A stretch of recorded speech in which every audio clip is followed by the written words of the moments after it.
ያነሱት ነገርን እስቲ እንየው። ያው ሁሉም ከሙያው ጋር ነው ነገሮችን የሚያስተያየውና እሳቸው የፖለቲካ ሳይንስ መምህርም ስለሆኑ ፖለቲካና እግር ኳስ እንዴት አብረው ይሄዳሉ የሚለውን በተለይ ደግሞ ሀገራቶቹ የሚከተሏቸውን እንግዲህ የመንግስት ስርዓቶች ያው እነሱ ናቸው የሚበይኗቸው ዲሞክራሲያዊና ዲሞክራሲያዊ በሆኑ የመንግስት ስርዓት ውስጥ የሚመሩ ሀገራት የዓለም ዋንጫ ስኬታቸው እንዴት ነው የሚለውና የተመለከቱት ጃኒ ኢንፋንቲኖ በዚህ የዓለም ዋንጫ እንዴት ተናገሩት ነገር ነበር።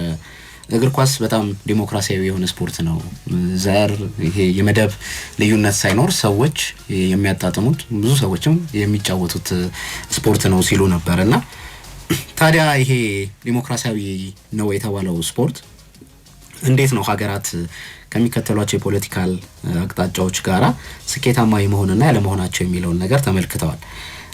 የዓለም ዋንጫ በ1930 ከተካሄደ በኋላ እስካሁን ድረስ እንግዲህ የሆነ የሁለተኛው ዓለም ጦርነት ላይ ያልተካሄደባቸው ጊዜያቶች ነበሩ። ከዛ በኋላ ግን በየአራት አመቱ ይካሄዳልና ለምሳሌ በ1934 እና በ1938 የዓለም ዋንጫውን አሸናፊ የሆነችው ምናልባት አርጀንቲና አሁን አሸናፊ ካልሆነች በስተቀር በተከታታይ ማሸነፍ የቻለችው ጣሊያን ነችና በዚህ ጊዜ መሪ የነበረው ቤኒቶ ሙሶሎኒ ይሄንን የዓለም ዋንጫ በደንብ ለፖለቲካ ሀሳቡ ማስፈጸሚያነት ተጠቅሞበታል ይባላል። በተለይ ይሄ የፋሺስት አይዲዮሎጂውን እንዲታይለት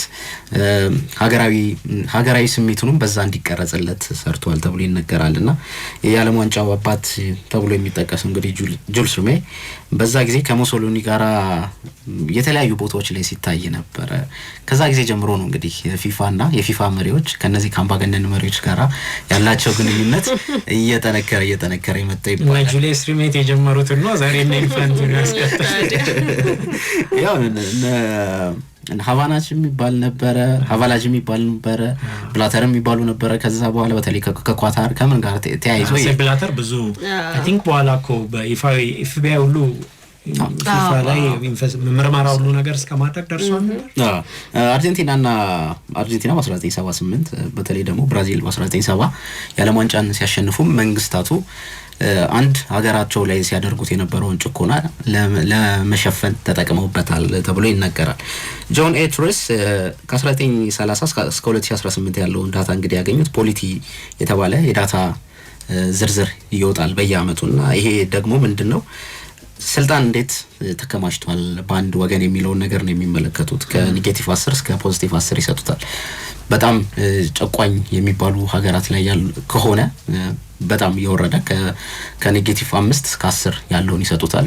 በጣም ነፃ የሚባሉ ደግሞ ከሆኑ ከ5 እስከ 10 ይሰጣዋል ብሎ ይናገራሉና ሌላው ደግሞ ሁለት ዳታዎችን የተመለከቱት አንደኛው ፍሪደም ሃውስ ኢንዴክስ ይባላል። ይሄ በየአመቱ የሚወጣ ከዲሞክራሲ ጋር በተያያዘ ሀገራቶች እንዴት ነፃ ናቸው፣ የፖለቲካ መብቶቻቸው ዜጎች እንዴት ይጠበቃሉ የሚለውን የሚመለከት ነውና ይሄ ደግሞ ከ1974 ወዲህ እየወጣ ያለ ዳታ ነው። እሱን ከ1974 እስከ 2026 ተመልክተውታልና የመጀመሪያው 32 አመታት ላይ እንግዲህ 6 የሚሆኑት የፍጻሜ ተፋላሚ የነበሩት ሀገራት የዲሞክራሲ የሆኑ ሀገራት ነበሩ፣ ማለት ዲሞክራሲያዊ ስርዓት የሌላቸው ነበሩ ይላሉ።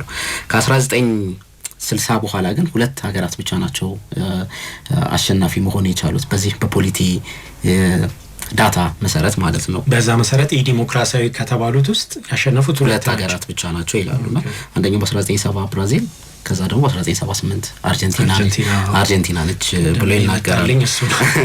የዚህ የፍሪደም ሃውስ ኢንዴክስ ዳታ ደግሞ ምን ይላል እንግዲህ ከ1982 በኋላ ያሉት አሸናፊዎች እንዳለ ዲሞክራሲያዊ የሆነ የመንግስት አስተዳደር ያላቸው ሀገራት ናቸው ይላሉ። ከ71.4 የፍጻሜ ተፋላሚዎች ደግሞ አሸናፊ ሳይሆኑ የፍጻሜ ተፋላሚዎቹ ደግሞ ዲሞክራቲክ ናቸው። ወደ 29% የሚሆኑት የዲሞክራሲ ስርዓትን ያላሰፈኑ ሀገራት ናቸው ማለት ነው። እንደ ፍሪደም ሃውስ ኢንዴክስ እንግዲህ ሪፖርትም ከሆነ በ23 የዓለም ዋንጫ ውስጥ እንግዲህ 16 የሚሆኑት የዲሞክራሲ ስርዓት አራማጅ የሆኑ ሀገራት ናቸው አሸናፊ መሆን የቻሉት። ከ23 16 ማለት ነው። በዚህ የዓለም ዋንጫም 43% የሚሆኑት በሀገራቸው የዲሞክራሲ ስርዓትን እንደሚከተሉ ይናገራሉ ተብሏል። አሁን ከተሳታፊዎቹ ማለት ነው። ከ48 ስንት ፐርሰንት ከ48 43.1 ስለዚህ ኦልሞስት ከግማሽ በታቸው ግማሽም አሉ። ያው ዲሞክራሲ አለ። ከዛ ደግሞ መሀል ላይ አውቶክራሲ የሚሉት የመንግስት ስርዓት ማለት ዲሞክራሲም ያልሆነ የዲሞክራሲ መሀል ላይ የሚደባለቀው ስርዓት ማለት ነው። የቶፕ የፊፋ 11 ሀገራቶቹ እንዳለ ዲሞክራሲ ስርዓት ተከታዮች ናቸው ብለው ከቶፕ 19 ውስጥ በፊፋ ደረጃ ስለዚህ ሞሮኮንም እዛ ውስጥ አስገብተዋት ማለት ነው። ሞሮኮ ከቶፕ 19 ውስጥ ደግሞ ሞሮኮና ኢኳዶር ይወጣሉ። ሌሎቹ የዲሞክራሲ ስርዓትን የሚያራምዱ ሀገራት ናቸው ብለው ይናገራሉ። እና ሲያጠቃልሉት ይሄንን ጽሁፋቸውን ምን ይላሉ? ዲሞክራሲያዊ የመንግስት አስተዳደር ለኳስ ስኬትም ሊረዳ ይችላል። ጥሩ ነው በእውነት ማለት ወደ ራሳቸው ሙያ አምጥተው የተመለከቱበት መንገድ ነው። ግን ዞሮ ዳታ ነው የተነተኑት። ግን ሌላ አይነት ምልከታ ደግሞ እንድናይ እድል የሚሰጥ ይመስለኛል። ነገሩ ያው ከብዙ ነገሮች ጋር ይገናኛል። ስለዚህ ያው በዛ መንገድ የሚታይ ሊሆን ይችላል።